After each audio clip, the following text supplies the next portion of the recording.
Jeg kjenner at man skal gjøre video. Ta så om onker ting bare. Men jeg var i Amerika, tror jeg måneder, så fikk jeg altså sjukene som gonger. Vil jeg kva. Det er sensorer alle steder. Sier du av oss år, så er det algoritmer som fenger det, og så blir det lustig av. Det blir ganske alt lustig av. Vi roboten, som enda kunne tøya fra øynekåren målet. Så tar vel ikke vel vi. Du slipper ikke å si hva som helst. Sannløgjen vil sensurera vår, og i navnet av tog jeg tar vil tjekka fakta du kjenner til at her. Og så kallar det at her ikke ratter opplysninger. Vi vil avvære det om at her. Det kommer fram av Facebook, hvis okkur vil lagt det ut som ikke fylgjer mainstreams søvende. Mainstream narrative var det da. Og alt gonger fram under navnet noen voisint. Voisindamennene sier, og laknene sier, død. Men det er så rævlig lunge være så, at det som driver alt det her skal lie til mammon. Og i Amerika tar som om noe som heter Big Pharma, the pharmaceutical industry og alt det der. Det har en omsetning av milliarder av dollaren. Og til å løse seg tjadamon, at halda det nøklunda fruskan, men ikke pura, og det skal gjerast avhengig av en system som gjør til at du skal støtt og støvut punga ut, for det overhøver å være livande. Det snur seg bare om pengar, og hvis laknaner og alle øyner om hvert og hvordan. Men så det her, så blir det hele politisk brukt, det blir en politisk agenda attanfyrir, særlig at de vinstrahatlo, som alltid kallar seg de bleide og humanitære. Egentlig det kopp og høtt, jeg har sagt det før, det kopp og høtt jo det, det som kallar seg bleide og humanitært, vinstrahalt og fagslitt og vinaligt og alt det, det fascistisk og diktatorist og det. Det sier seg være tålsamt og alt det her, og fevnande og alt det her, men egentlig det så, at sier du ikke akkurat det som de vilja, og tåsar etter tøymen etter munnen, så blir det feir av vennen. Feir av vennen. Og allon sosiale milen, allon som der allon de større. Det sånn at alt blir avlåsta, og til som man sier til Aves år, sier du Aves år, så blir det lust etter, og du ikke fire du, så du feir av vennen. Stora kanaler som har vært til siden 2006. Her var kanskje 1500 video liggande, og kanskje 500-600-700 subscriberer bare vekk fra det til dags, til det sier akkur som den politiske ståneren, politiska valg i det, ikke tåler, ikke damer, så vil det feir av vennen. Og laknar som kommer fram, som taler imot disse nær sprøytene som folk får i det, jeg vil ikke si det. Da kallar det koppseta. Tar som vilja koppseta til kun, tar devilsetter. Det den koppsetingen her, hei, du vet hva det for noe.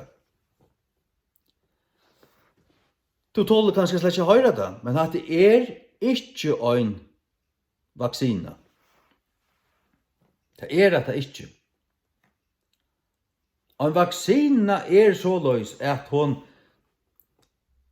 gjevet der og synder av sjukene, synder av tusen du skal vaksineres med inn i kroppen, så at det naturlige immunforsvar bygges jo opp så det kjenner det til, så det sterkt til å stande med det neste fyr. Det en vaksine. Men såleis ungen av oss vaksinen til det finnes det kun, som det da lærte myndlagene sprøyde ut det kun. Det er dumme asen til det, fullstendig blåst. Det vil ikke sette noe nekka, og det ståler blindt på akkurat ivelvalgt, ja, av fotestender her, og lagmauer, og politi oversten, da stand alle i rader, ja, og nu det andakt, lusta nu, lagmauer tåsar, lusta nu, halt du saman hendur, halt du som god tåsar, nu skal du akta og gjøre akkurat som tar sia. Og tar av ikke anelse for nøkron, tar gjøre bare til som tar nisser, og som tar nisser tar det jo. Ja, nu løgmauer nå innenfor løgmauer, og alle andre landene gjør det her, Danmark gjør det her, Bål kommer fra ES, og Bretland og Tyskland, alle landene, ja, så gjør vi det her.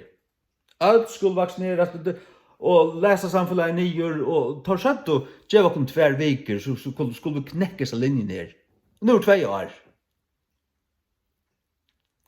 Og så skal alt vaksineres, nei, vaksineres, og nå enda bøttene i øsene. Og de landene som mest vaksinerte, Israel, Island og Seychellene. Du kjenner Seychellene, de øyene her. De landene vaksinerte opp om 40%, og de lov dem at de skulle få floksimmunitet. Men hvordan stender det til her? Verre enn nekran tog. Folk vil komme av sjukhus, og de forstand ikke, men jeg ble vaksineret. Men allikevel har vi finnet det, og de får det verre. Ikke bedre, de får det akkurat det samme. At det nytter ikke et øyneste bette, og som sagt, at det ikke en vaksina. Eller ikke om det Pfizer eller Moderna, det kvettas vi at det ikke en vaksina, at det nødt tøkne, som tar omgang til å avprøve av mennesker før, og tar seg seg framlagt på under nekon trusti på 20 måneder. Men egentlig her at det vil arbeide på sørst og 20 år, og at gjøre at her, jeg sier covid, at framlagt covid kjolt, til å vil arbeide på, og nek herrens år. Etter en planer, tja en øndare elito, tid som trygg var tog at alle mennesker gav, de kjenner ikke til Bibelen, og de kjenner øyhalde sjøvna, og det faktisk skralt om og skoit bort i høttene. Du vet det jo. Du skal ikke langer etter til enn i fjøretene, for en tæt Jack 4 som midt i hjertan av Europa, og i 5 år det her fransk en diktatorer som tunte, ikke bare jødene, men også polakker og andre folk som hun ikke dømte, som han og sånne rasistiske hoksene har holdt helt være til aller nyeste, de som skulle bare tøynast ut. Midt i Europa. Jeg var født i 71. Bare 30 år jeg var født i Jack 4, midt i Europa. Og bant Arjen Hitler kom til, og 20 og Arjen til, og i 1840 og sånt, man leser om hvordan støven var bare i Amerika og i Europa. Det var rukt, det var framgang, det var folk sunk, og folk hadde, det var veld, det var til, men så brøydes det på så stått at høy. Og så hentet ting ganga fyrir seg, og du varst ikke alltid. Og folk avnokta det, og de som vet at de tør ikke si at det knapt lauer på plass, som får bjau der sida. De får boja sida. Det finner jeg meg aldri noe i. At jeg skal kunne si at det som jeg mener, du vil spørre, så det til hva du sier. Hva med mening om det her? Og den mening som jeg har, henne først du. Eller tid.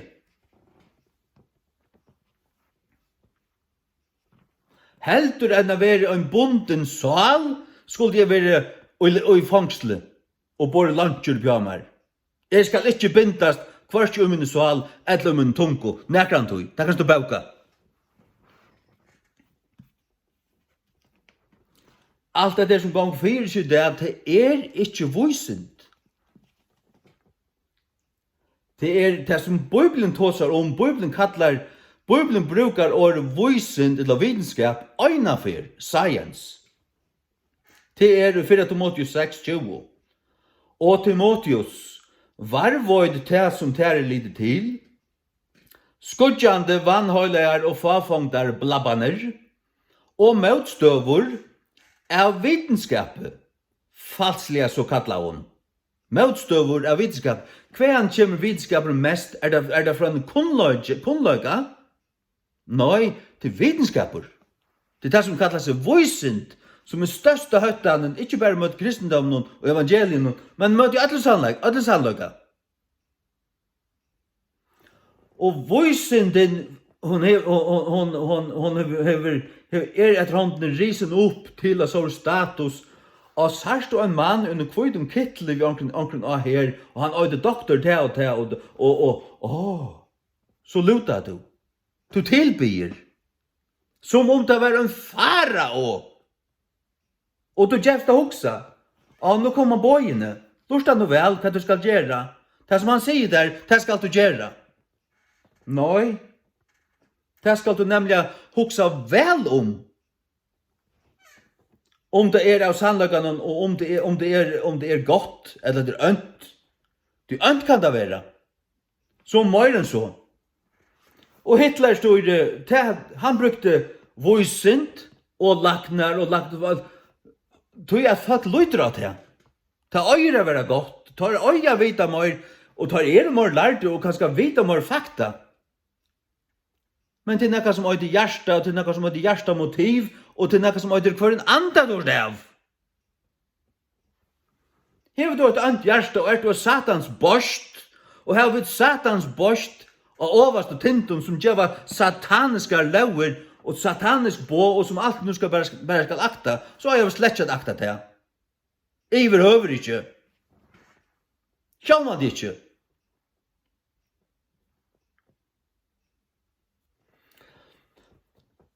Hvis det et ønt styre som brukar herren og brukar som Taliban, og tar komme inn og tar så ønter og djevelrender som det bare ikke kan sies, og tar komme inn og sier at du skal gjøre okkur ræveligt, eller være skåten. Ja, så det ivervalden, og det kan du ikke gjøre. Du kan ikke akta det. Nei, kjøp meg helter. Det kan jeg ikke gjøre. Nei, det døtterne kjøter. Men jeg vet ikke at annars blir det skåten. Kjøpt ikke bare. Altså, du vet. At jeg sier for at illustrere noe.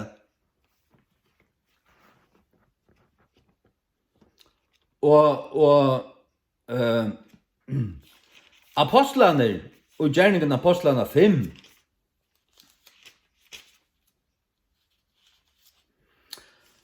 tar prætika, og så var et ønt styr her, av øntun, av endurfødden jøden som hilde Mosele, og som heter av kristendommen. Og tar var også i lag vi romerske hersettingarvalgte, så her var altså et korrupt religiøst system, og i sang vi en korrupt politisk system, og det det som du sørst, også i varjum. Gjerningen apostlene 5:25. Ta kom øyn og sier tøymon, siande, så i mennene som til sett i fangsel, stand i tempelen og læra falskje. Det godsendi en angel at åpna dittnar, og lunchen fotlo av dem, og tar for ut. Trygg vi at dette hendte, ja det hendte. At hendte også nu det. Den himmelske mannen i Kina. Under 1950. Stand i tempelen og læra falskje. Ta for høvesmævren vi vaktarmannen, og håndta jeg tar utan herskap, så jeg tar øtta av falskje. Bær ikke tar skuld at være støyneier. Mannsløgjan lortendar, alle samler. Og tar jeg over kommer vittøymon, setter tar framfor raje, til jødska religiøsa raje. Og høvespresten spurte tar, sier han det, bo vi ikke tikkum strenglige, at det skulle ikke fralære og Jesu navnet, og så ut det var fyllt i Jerusalem, vi tykker av Guds lære, og atle for å blå av som mann på okkon. Peter og hinner apostlaner, ta svær av oss høtto. Vit åtto at loja god, heldur enn menn. Tykken akta vi slett ikke. Til nok til å kunne pratika i Jesu navnet, Jesus ber å kunne pratika, og derfor er vi det gjerra, om det kunne dama det loj. Så er det Rom 13, som aller helst skulle stande og pratika, råkner vi i kjeltene, skallabotene, og i lindene, ja, og jeg sånn her, tja Jekvan Zakariasen i havn, hva det øyter, og ikke hva det øyter, at det skrampelig her. Skrampelig, ja, skrampel. Stålig på at det ikke nye. Stålig slett på at det. Kvoi? Jeg stålig ikke på en pratikomann, som tar en reivrende sotomitter kommer i Bretland at halda konsert i Fyrjun, drever atlasna mønja til det, og han blir spurt av allmenn og fjallmiddelen, altså hva er det ikke møtes ned? Nei, vi er ikke så gammeldags. Og hessen sangaren er en åpenløsjer reivrender reppolare. Reivrender reppolare, og et satans unnskje. Og så signalerer han for i øtlen førja folk at jeg har vi ikke møtjast her. Jeg har ikke møtjast her, og han er vel omgatt i avhver møtjast her. Og jeg har alt dette her, og det omgatt i årsan avhver møtjast her.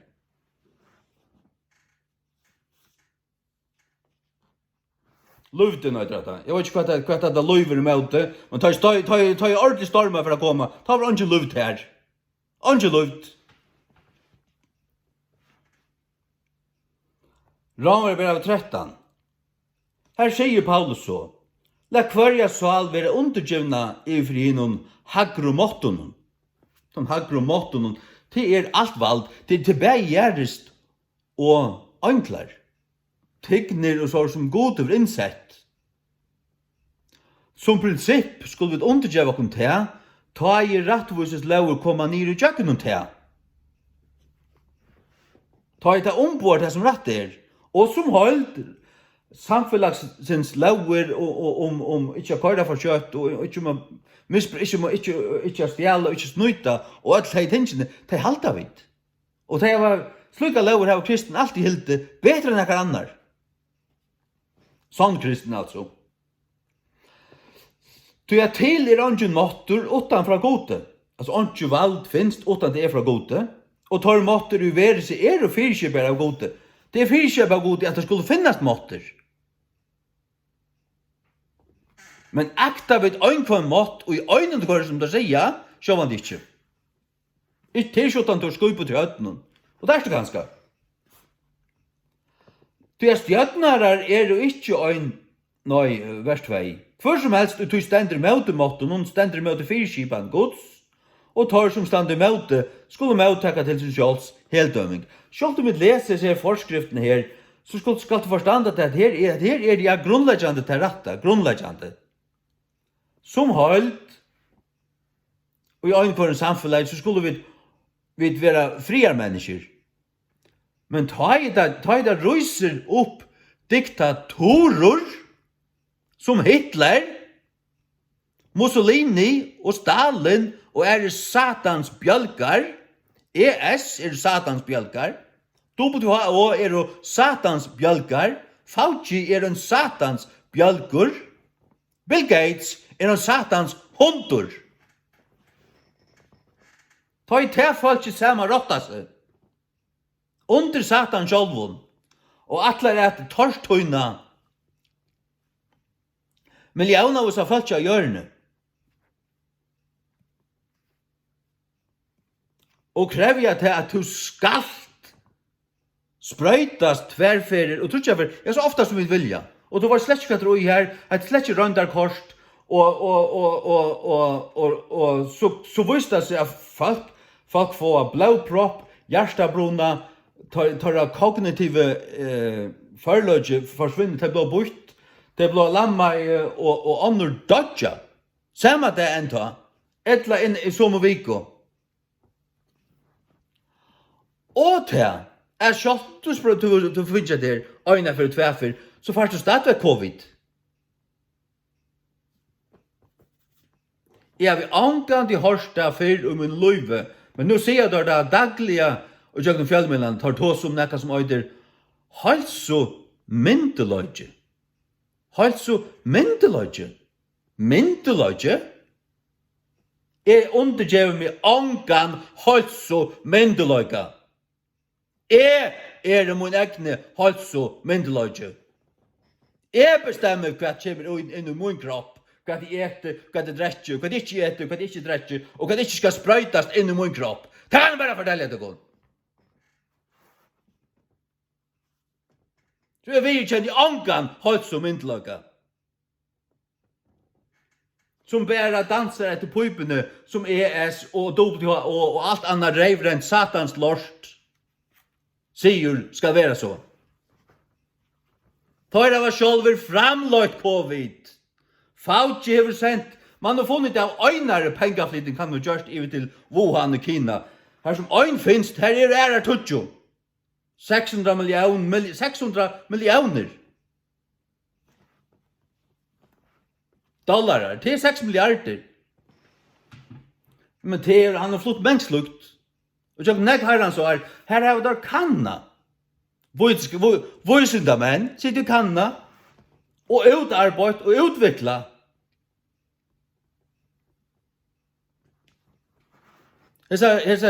Hetta viruset. Och jag säger det bara akkurat som det är samstundes har där arbete på sprøytene. Du sprøytan endamålet. Og sprøytan ikke en vaksina. Du vaksinerer I blåste, reivrende drumpor du erst. Som trust øynekvarjon, som reivrende satans vintløkar, sier der.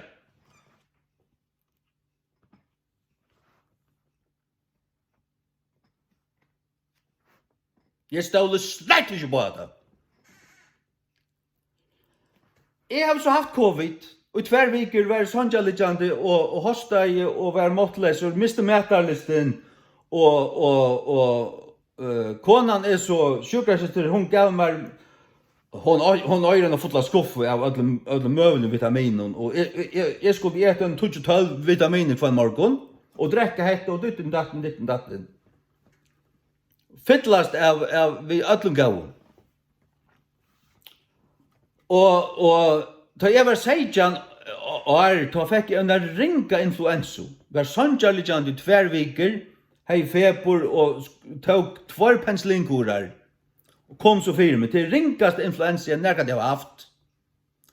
Og jeg husker om, nu det har covid, var det lukka ringt som til at hvert var verre. Jeg vil si at det var omløy til sama.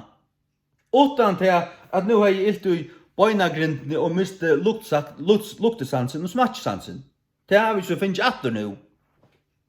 Og jeg kom fyrir med følge med sterskene vel fyrir. Og hvert at den kan reiast, iver høver ikke. Ikke utan du hever at det mulig sjukar I forveien. Du kanskje diabetiker, eller du hever ikke åttlanda. Og kanskje mittla 40 år. Så kan det være farlig å få det her. Men så det også farlig hvis du får influensa. Og I 2016 var et ringt influensa-år til drep 600 000. Jeg vet ikke om bare I Amerika eller om Atlanheim, men det drep flere 100 000. En ringt influensa dreper folk. Og hva covid? Eller ikke hva hver vitenskap med å sier til helter. Covid ikke anna enn influensa bakterie eller bacilla, eller hva man skal kalla det, som brøtt mot lera. Såløs, jeg tror ikke at det såløs at her et eller annet som fer og gjør luftene og brøyer seg og avvirker alt av det her. Brøyter alt av det her. Tog at og I 2020 og 2021 man har grafer fra fyrre av hvert og forkølelse og influensadrep. Og flere 100.000 her, høye grafer, du vet. Og man spyr etter det der, og det forstår det ikke. Det er akkurat pikkeløyde, man vet ikke. Men covid er lengt der oppe. Ikke så rævlig lengt oppe likevel. Og så sier de, ja, hvis man vaksineres. Ja, hikker på til landen som er vaksineret i Østland, på ikke norra fra åkken her. Det vaksineres som var ikke kvart, middel 45%. Og nå kommer det frem etter, og så kallar man det bare delta.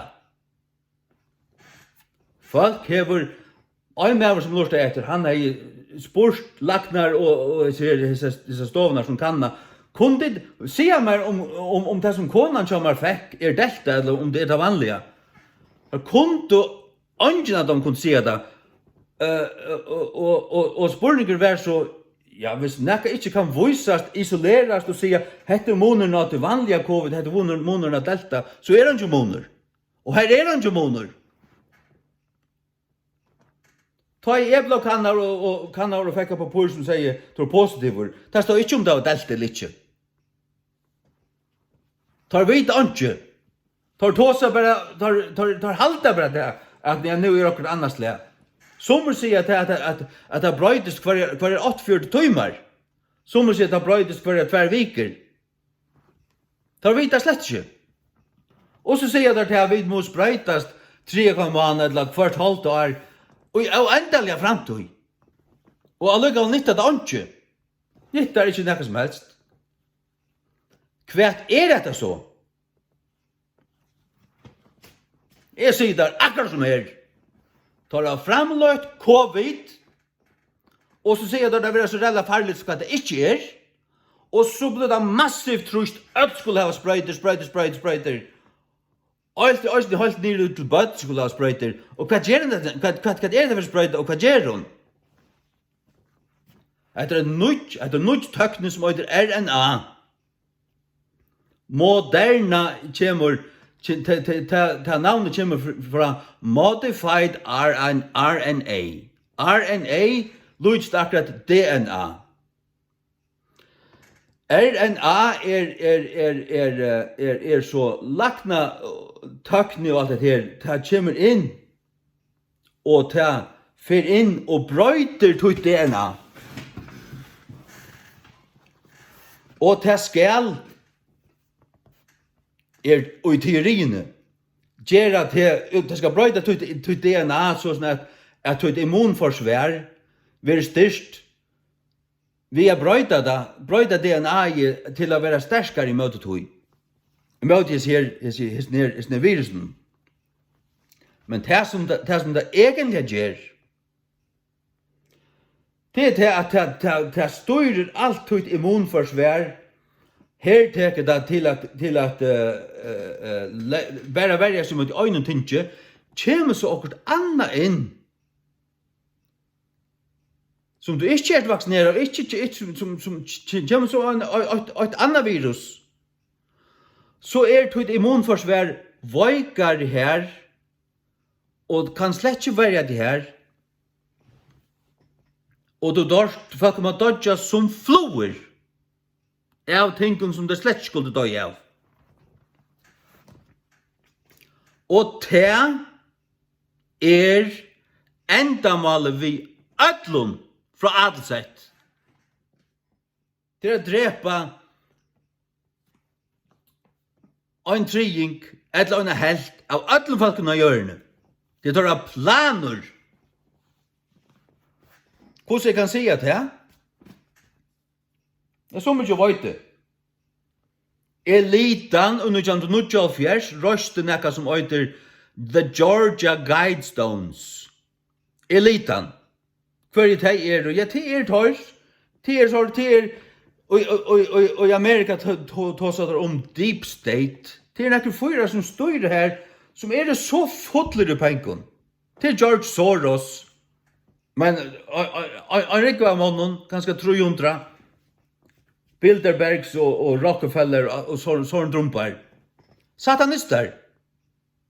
Luciferisker, frumurarar og anna brass Tor, det en deskult. Tor vilja gärna drepa och bara simpelt drepa och tar halda sig vid voisen kunna männa eller utveckla människa 2.0. Och allt det vanliga här, det som inte dår, det som bara vill ha pengar och inte dumma arbete, låt mig bara drepa det. Låt dem bara virkelig nu bara du vet bara ha och ha en utveckla ett bättre människa som bättre kan tjäna okon. Du tar inte. Tar mötas bara en från var det här och i Schweiz och allt det här och drömma vad det skulle göra. Tar vilja Georgia Guidestones. Här standa en 8 stora stenar och så ständer skrift och här och kvärt tar söka framtiden. Framtiden ska vara. Och här säger det till att folketallet av jorden ska få oss ner om 1,5 miljard och varvøydast her alltid. Nu vi 8,5 miljard av jorden.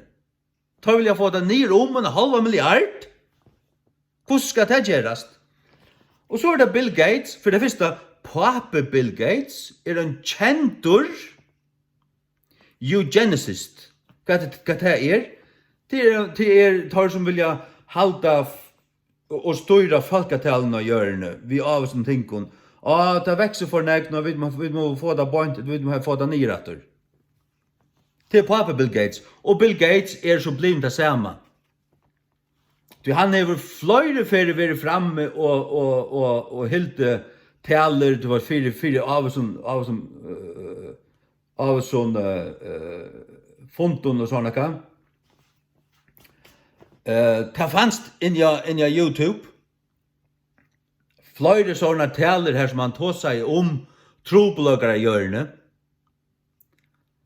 Och här som man så nämner falkatalsvaxtor. Och jag tar må vi få styr på. Hvis vi snilter och gera tingen rätt nästa årene och jag hatta och så nämner han vacciner.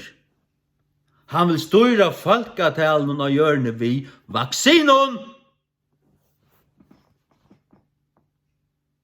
Och kanningar som nöjliga kommer fram av folk som vår vaccinera tar tälja så det inte bara så kvaliteten som mannen. Han färd nyrande helt. Och koner som vaccinerade tar missa fostrene. Och bödden dejfödd och allt sådant. Titta som vaccinerna gör att det går. Och som tid bara blint, lagt mig och ska spray. Och foten står oss här. Be han pella till Danmarkar. Be han pella till Danmarkar. Och han kan visa sig att det är.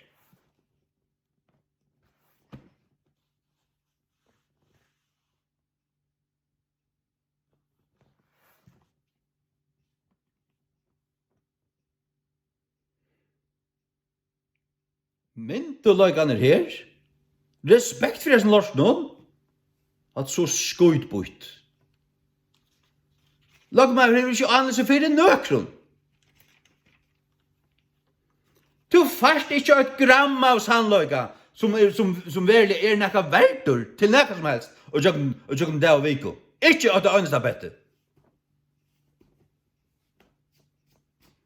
Du fast inte gång in your YouTube longer. Här allt censurerat. Du måste ivra BitChute och Rumble och annat. Undergrunds. Vi lever i sera myrskon tojon.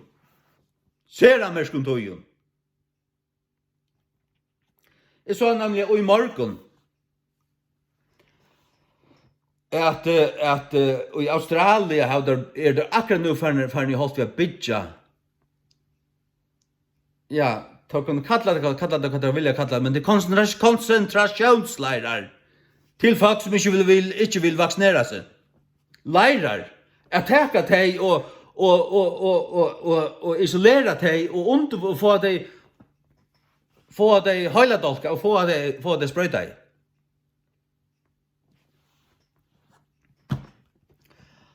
det som øysene bor og just vaksinen og tjadekon, som Pfizer og Moderna og Tria, har gjort, sier seg framlagt på 20 måneder, tar arbeid på det, og i Arabus, alt orkestreret. 2 måneder av en covid kom ut, hadde der røndarkord og alt det der, og i New York, røndarkord, hvis et deilig virus kom ut, tar kallet av covid. Og nekver filmer, Hollywood en pastor av oss nær, tar visa åren hva det er for å gjøre. Nekver filmer har vist, anker filmer fra 2005-2006, viste akkurat det som noen gang fyrir seg. Oppa punkt og prikk. Og i Amerika har der byggt 200 stor kompleks, som innlukket i stauren hekkene, soldater ganger rundt, andre må vite hva det er, men det kom fram hva det er. Dette konsentrasjonsleirer, 200 over alt landet. Og nå skal det også gjøres i Australia, til i var øysene midt i Europa. Det er konsentrasjonsleirer, du vil tidsen hvis du er politisk korrektor. Fyrklassøytene, loven er være så, og det som de sier, det er vi en små, det er fire akkurat beste. Jeg sier falsk her, det er ekstrem, og det er farlig, og sen tror 4 våpner hermenn inn her, og taker han her. Og jeg så et video fra Ørland i morgen. Fra Ørlandet. En kone ble skratt ur sånne, og dreien etter galven. Og alt ulte her, hun måtte dø som hun ulte. Hun har covid.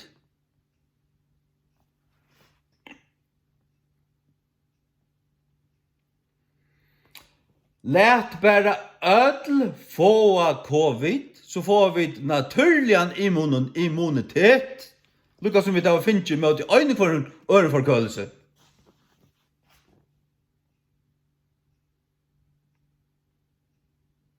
Det er det eneste rette.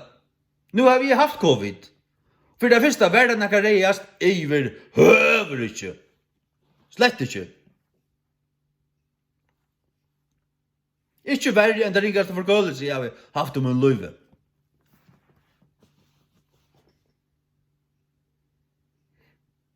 Og jeg vil kjenne angan halsemyndeløk at han kunne stinga sånne vaksiner opp på reiven av akvarien øren. Lagmar kan stinga sånne vaksiner opp på reiven av føtanen. Og sparska han ut i henne. Angan respekt for det sånn.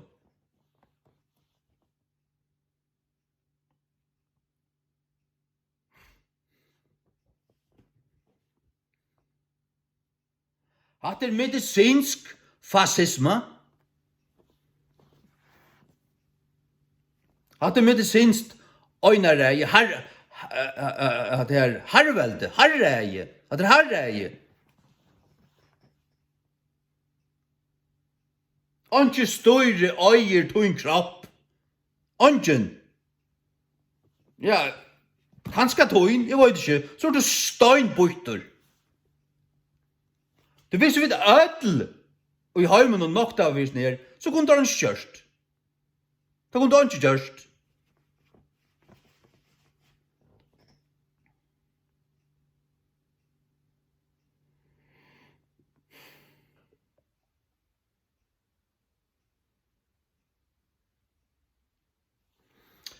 Så tog seg der om, og jeg sånn reivrenta satans apparaten om det der KVF, Kins Vidlingarstående Førja, altså satans borsten i bjølganer, apparaten jeg så tog seg om, hvor må det være så at Norranfyr, Skalafjøren og Norranfyr, her er det mest møtesen her, det tog videre kristen, vi tar Guds anta. Vi har en styrke og akkurat hjerte og akkurat sval og det er nekka min hjerte som sier meg til fralse til øyet du. Det er så føtter vi. Du er føtter fralser. Lett angan trelbinda det. Lett anke herravelde øya til at du så være forbrenderen så. Det så veldig forbrentere så, en danske foten øye med. Og i munnen hjärsta og munnar sjal det veldig så veldig forbrentere så, at danskar hava neka valgt i varjon. Vi stemmer der ut igjen, og 46. Og så i hverandre natt, så vi snilte hon, så ble brøttet der. Nei, det var ikke gildet å lykke av. At det var gildet. Og det var bare åtta gjerne til det. Pilla av ut igjen. Vi hadde sånn sprøyton. Nå kunne stinke alle sånne sprøyter, og breivar olja kvar nøren. Du kan ta kunne.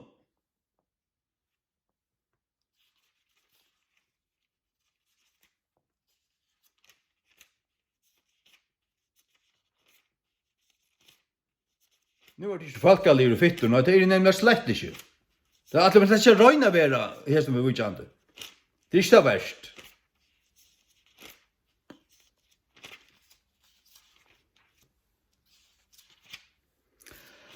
Det stender tider i kjepter vi øyne vire. Vi er ikke tid trealer manna.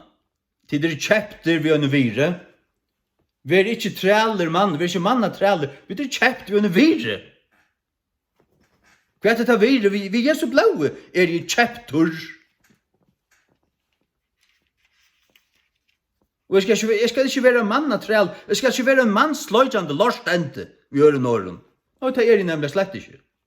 Er ikke mannsløyjande lorstende. Lukas som at litt vaksinere av bjølgar er.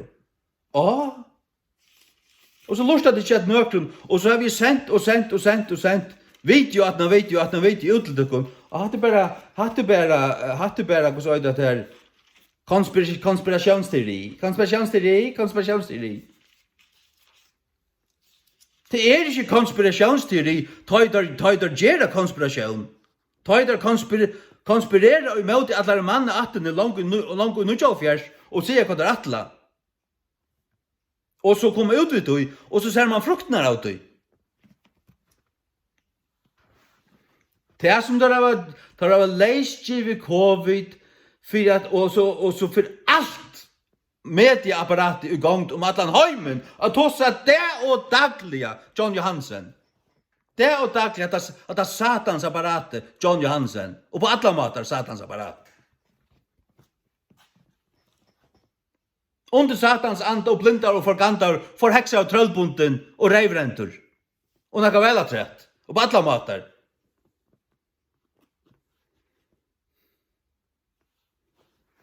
Og så skal man standa og sløyja det opp. Jeg er ikke en bita fra det. Ikke en bita.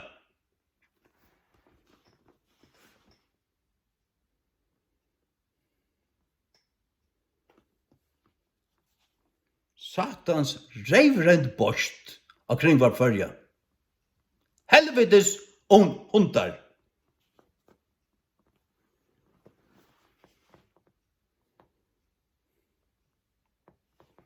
Så får allt media i gang og gjøre folk så redd og lese samfunnet nyer og i mannens voice. Bøtnen ikke i skola. Det øyneste som har givet nekra mening til å passe på det gamle, ikke bare det gamle, men det gamle som er veik og sjuk i forveien. Passe på det. Men det var ikke rett til at nokta nøkron klemma sin nærmaste. Jeg var så fett. Det var det ikke rett til. Det var ikke gjeva dem rett til i vrøver. Det her var det ikke rett til. Leiva vi tog, så gav teka vi diktator. Det skulle vi ikke gjøre. Du tar veksor. Det veksor. Få der smakka til, var så bra. Det altså meningen vi ætlun. Brøyta launar for at innføra diktator. Og hva for diktator det er hatta satans ST. Det det som det er. At jeg skal få valgt om Atlan Heim.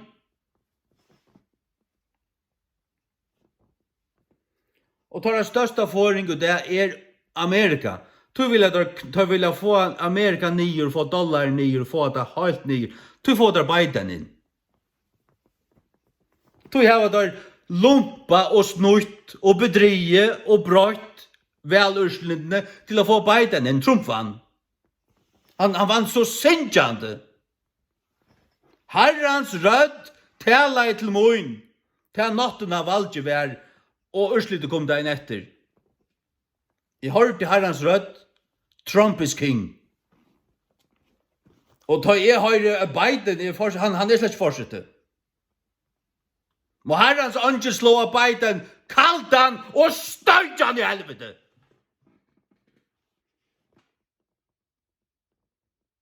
Så sånn blir jeg for Biden. Første møyre til minne. Satans hundur.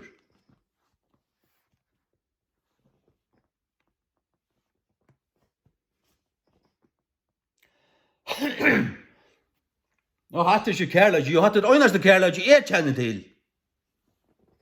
Og vi kjenner som kærlighet. Hatt det gauhøyt. Jeg stande ønskapene mot det gauhøyt. Og da har jeg ødelig gjøre. Stande ønskapene mot det. Tøyra var leisgive covid. 4 av få sprøytenar inn, og sprøytenar inn, og sprøytenar inn, trudjar, 4. Og hva gjør disse sprøytenar? Jeg kan fortelle deg hva det gjør. Her er forskjelligt oi som lammar av og sentur ut i noen høyla, og skulle brøyta alt folket. Tar vite akkurat hver, her tar religiøsa sentri her, og her hoksa du så der, hvis det får sinter av hæsen stoffen inn, så brøytas det, og så blir det alt så tom, og så blir det alt så medgjørlig og fitt, og det er det her.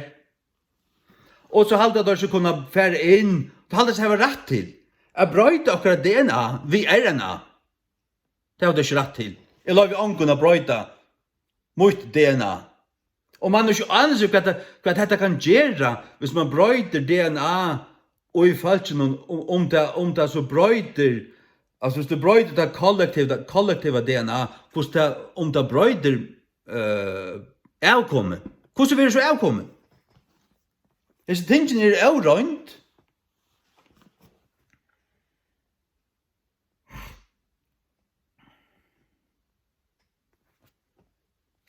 Sommer som tar som møte, som tar kalla det for a death switch. En deskontakt. Deskontakt. Og trygg vi tog at dette kan være ja, trygg vi tog. Altså, så er det bøyter. Når det er bøyter, som ikke tror tog, at det kan hente i det. Även när andra är lite, som de har sagt vad de vilja.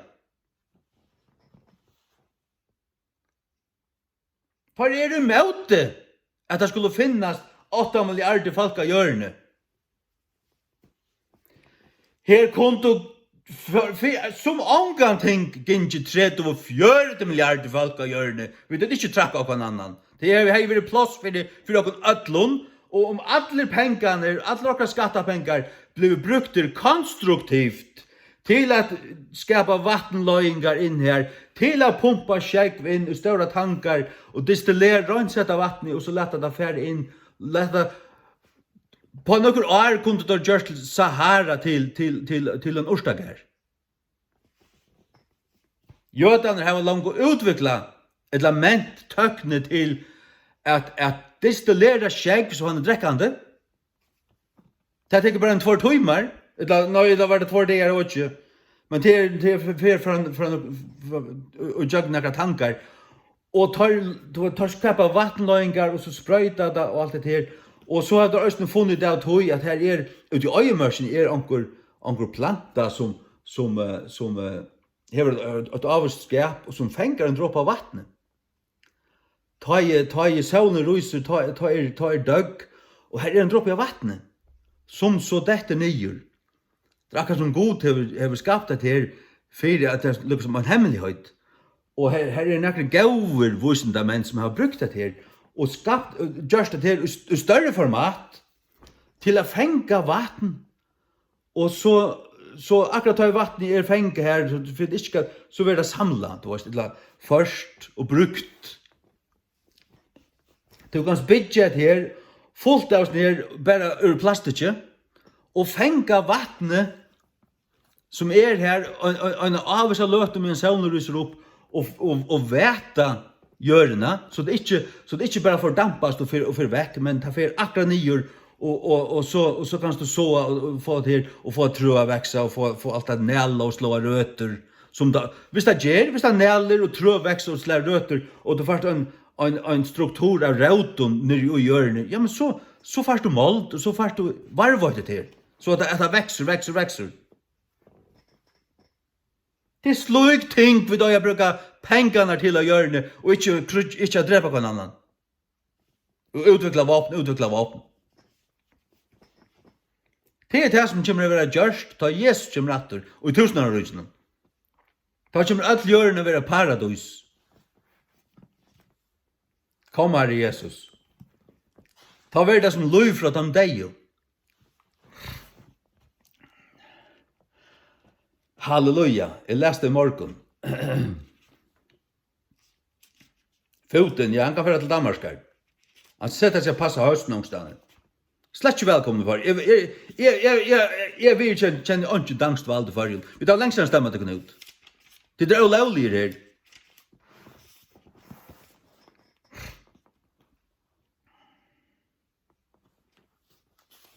Hosea 6. Fra vers 8. Kom og let oss vende atter at herren, til at han vil skratt, og han vil grå okken. Han vil slie, og han vil binde okken. Etter tvoim døvun vil han endeløke okken, og i hinnen trea dege vil han røyse okken opp, og vi skulle liva og i hans eggsjøen. Ein dæver er herren som 1000 år, og 1000 år som ein dæver. Etter tvoim døvun, etter 2000 åren, vil han røyse okken opp, og så ut i trea denen. Når etter tvoim døven vil han endeløke okken, gjør okken nytt liv. Og innen trea deg vil han røyse okken opp, ta over opprøsning. Ta den trea dæveren byrjar, her aloi, ta ut verre, og vi skulle leve i hans eggsjøen, av et liv. Opprøsning lika, røyst opp. Ja. När då Jesus är 2:30 plus eller minus 2:34 år här då.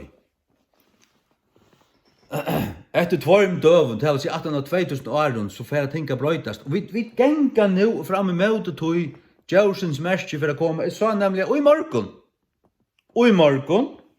en rapportage om det att var det Kanada eller vad det var att no shot, no shop. No shot. No shop. Släpp sig köpa nästan. Utan du har vaccinepass. Dess vaccinerna tja Bill Gates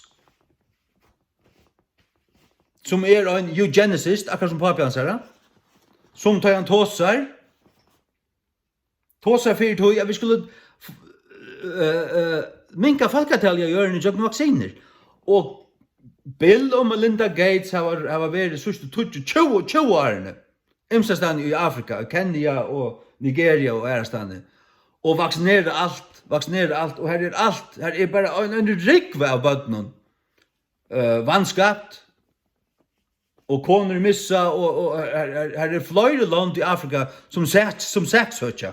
Og hva gjør det ser store vaksineframlagerne på en åren det kom ut vid covid-vaksinene? Nekka som du har angående av gjort før, og det varst du heller ikke av. Du varst ikke. Og du tåler ikke høyre det. Du tåler ikke feisa det. Du har skøyt på drøtten, og du har ikke hjärta. Ikke det mot hjärta fram her.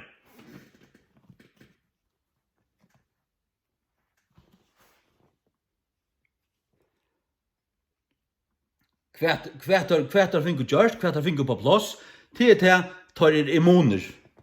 Tar ikke vært immuner før, til at alle disse vaksiner som har vært, her fullt av rævlig avløyingen.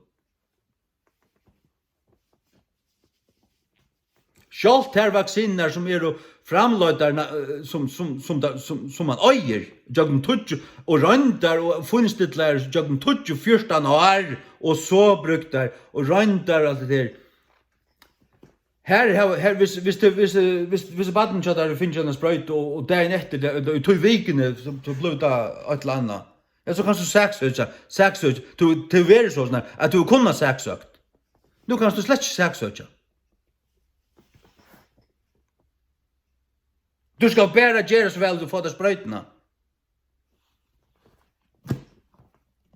Jeg ståler slett ikke på der. Som sagt, foten kan stenka sånne. Vaksin upp i reivene av lagmannen.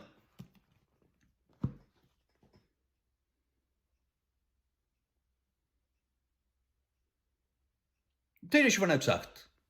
Det løser totala vanvirring for jeg sånn. Alle som var der, og det akkurat hva de har. Totala vanvirring.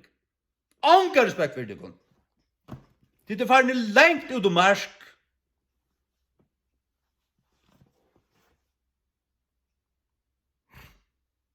Det ikke som heter hals og myndeløyge.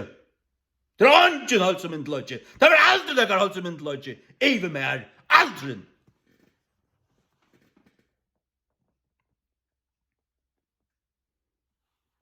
Og det som alt det er vi gjørst, det er jo bare ferska møyna innar og linje, mot innar alit. Einer för hej och allt och lakna och sjukhus och allt det. Ja. Ja, tar jag vita och tar jag vara gåor och göra det rätta och allt det där. Det står ju slett inte på långt. Jag snävlen vi ödlon mediciner och ödlon kvar lakna på det hade bara en stor pengamaskin. Allt som det är. Big Pharma. Og det er ikke bare i Amerika, det er utom at han heim. At det dreier seg om at bliva rujtjer nekka så høy forverdelig. Og Fauci, det er som djevelen, Fauci, som Trump slett ikke skulle ståle på et øyneste pette. Han øyer aksjer og i vaksinen. Og alt patentnumrene til alt det her, til vaksiner og patentnummer på covid ble utskrevet i 2003. Kanada, fer løytet opp. Patentnummeret på covid ble selgt i 2003. Det var utviklet det i åravus. Og tar som så skulle øydes for å være hakst og hals og myndeløykar av hjørene hava hjalt Wuhan og Kina er framløyet her som setter alt i gang og som så gjør til at alt skulle vaksinerast. De kunne stinka det opp og reivar alle i atekon. De kunne fanar.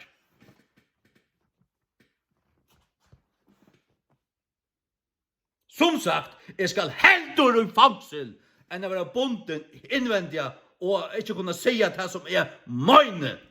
Det kommer jeg gjøre alt mot lov, om det er damer til øy. Tun gjelda, reivrenda, satans nissa du erst. Som stålar blindt på øytekvart, bare til at jeg har en kvinnan kittel opp, ja.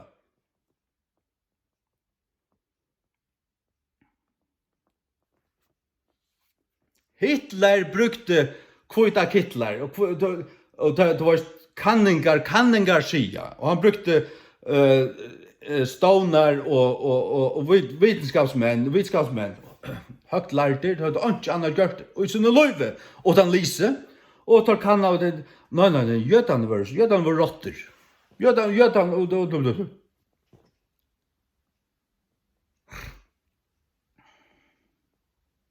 og folk som følte nekka, skalten ble skåren av, og du var så bare opereret til, og så ble det nekkverre, det ble purast da. Nei, han hadde her, du var angas han skulle ikke hjärsta. Så det når bløyve mennesker tar det av nok der god. Og så ståla det på vursint og ivervalgt som blenkt av nok der god. Det er skuiput. Det er skuiput. Det var god det er skuiput. Altså, nu sier vi til kristne som ståla på det her, det er støynput. Jeg ståle øyna og aløyna oppa Bibelna, som blir med væra med fire vitenskapet, som falsliga kallas, vil kallat det. Det kallat det voisent. Det er det ikke.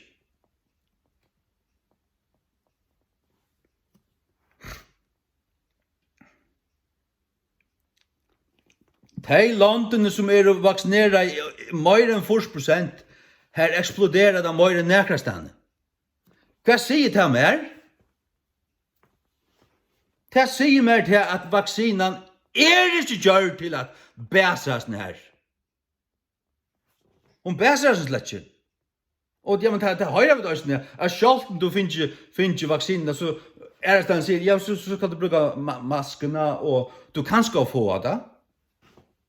Og det viser bare at som for alle gjør, det som får det til faktisk som langt vaksineret. Ja, hva nytter vaksinen så? Ja, hun ikke til å bæsas ned. Hun til å gjøre andre ting.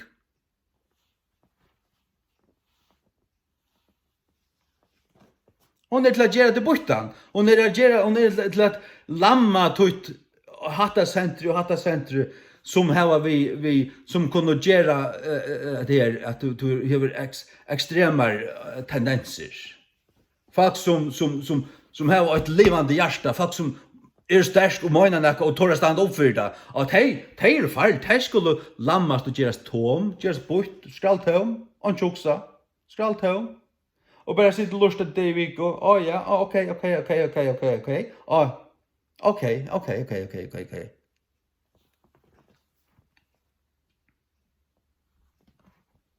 det er.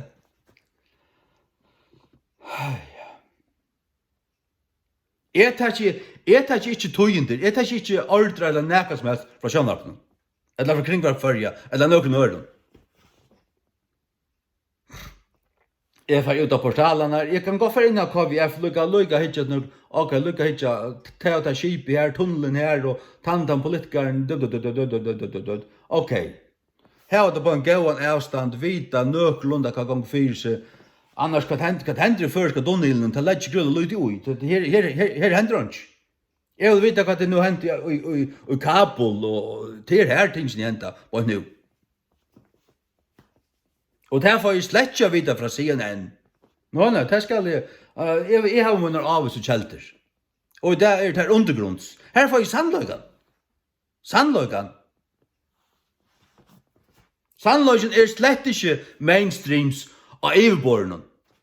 Ja, men for hunden du sørst til at allar meningar er jo det politiserer her. Hvis det ikke politisk korrekt etter kvarjon. Etter du sier til valgt noen, hva er det for noe? Marxistisk, devilrent, godsfjendtligt, satans bras. Du hva det er? Tjøvaldsflokkeren, jaunarflokkeren, framsøkten. Og Anna Luknande, tesshotar. Det er tessleie. Og Biden er en marxist. Fullstendig Anne.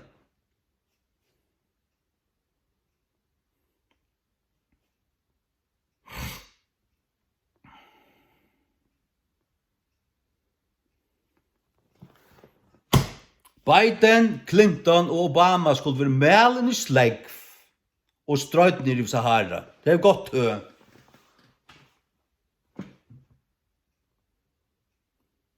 Det måste skje. Jo, det må jeg sige. Hvordan kan du sige til, og halde høyt i høyt? Jeg halde høyt i egentlig høyt. Og det er akkurat hva det tar seg om. Og mange tar som sier. Da skulle du være dømter som landasvojtjarar. Obama, han var en prusaver. Satans borst ur enda tar mye annan. Og på alla måter. Sodomittor og hjärsta flaggar og det här lyser kvithusen upp i Alabonsliton. Ta i tann satans loven kom i jöknun.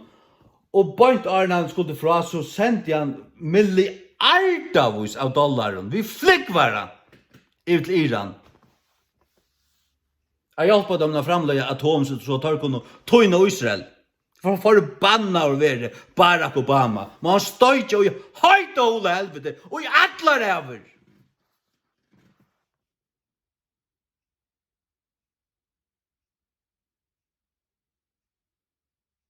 Og det kommer han å gjøre. Det er han så diggelig oppbåret. I ånden hver sekund av står ikke på han satans.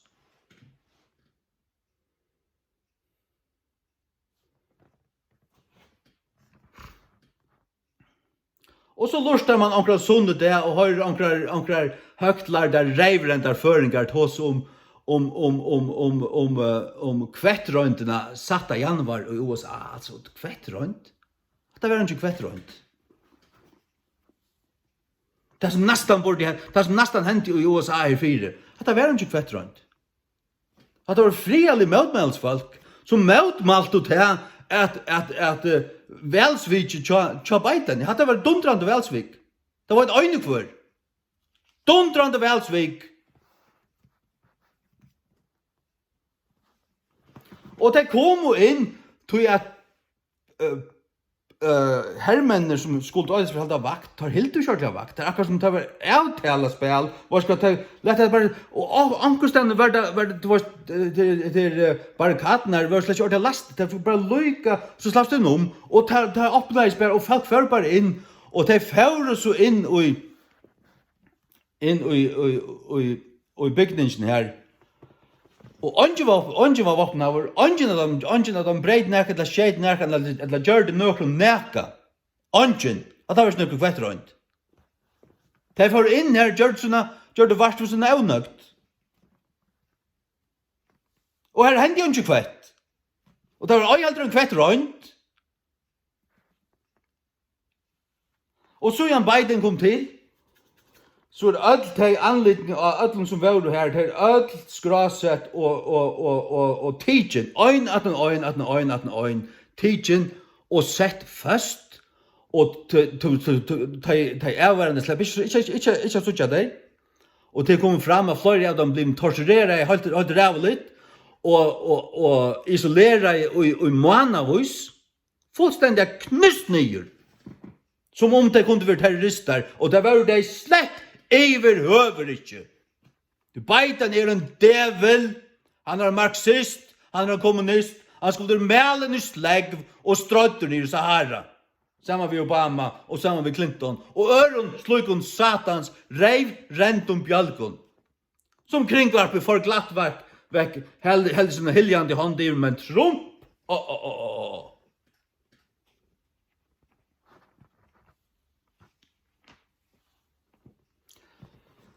Og at jeg lustet det etter. Tid skoit bort i høyden som ståler på kringvarferja, og til allmenne søvna, eller til mainstreams narrativet, eller søvna, eller søvtragen, som tid vera høyla godt gav i. Tid skoit bort. Virkelig, blinda i og bort, og gautrykven, og bare alt det var, bare bort, altså.